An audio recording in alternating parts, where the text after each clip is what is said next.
রাজমা যেমন দেখতে সুন্দর এমনই অসাধারণ খেতে। তো চলো রেসিপিটা একবার দেখে নাও। এই যে এখন আমি নিয়ে এসেছি রাজমা। এখন আমি রাজমাটাকে ভিজিয়ে রাখছি। রাজমাটা কালকে সকালে রান্না হবে। দেখো রাজমাটাকে সারা রাত ধরে ভিজিয়ে রেখেছি, ভিজিয়ে পুরো ফুলে গেছে। আর এই যে রাজমার কালার, জলটা পুরো লাল হয়ে গেছে। এবার এই রাজমাটাকে আমি প্রেশার কুকারে দিয়ে দেবো, এই জলটা সমেত। কুকারের ঢাকনাটাকে লাগিয়ে দিলাম।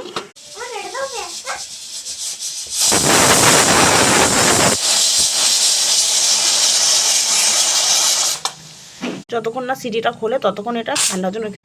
রাজমা বানানোর জন্য আমি টমেটো কুচিয়ে নিয়েছি ছোট ছোট করে, পেঁয়াজও কুচিয়ে নিয়েছি ছোট ছোট করে, আর আদা ঘষে নিয়েছি, লঙ্কা কুচিয়ে নিয়েছি, আর রসুনও ঘষে নিয়েছি। কড়াই বসিয়ে দিয়েছি, কড়াইতে দিয়ে দেবো সর্ষের তেল, সাম্বার দেবো জিরে, শুকনো লঙ্কা, এলাচ আর দারচিনি। হয়ে গেছে, দিয়ে দেবো পেঁয়াজ।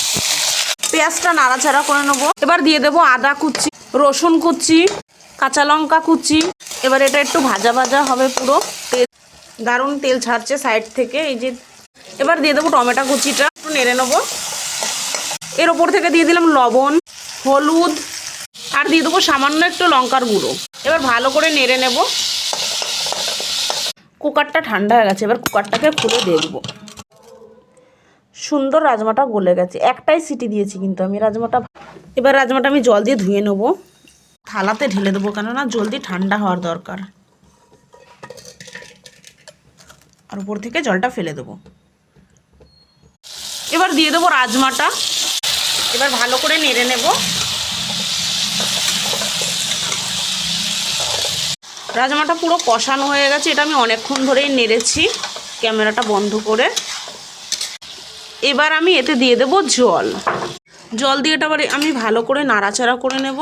এবার এটাকে 2-5 মিনিটের জন্য ঢাকা দিয়ে রাজমাটাকে খুলে দেখব। রাজমাটা কিন্তু দারুণ লাগছে দেখতে। আমরা রাজমাটা একটু ঝোল ঝোল রাখলাম, কেননা আমরা রুটি দিয়ে খাবো, তো আমাদের রুটির সাথে একটু ঝোল লাগে। তোমরা যারা বানাবে তারা কিন্তু আরও শুকাতে পারো। এবার রাজমাটাকে নামিয়ে নেব।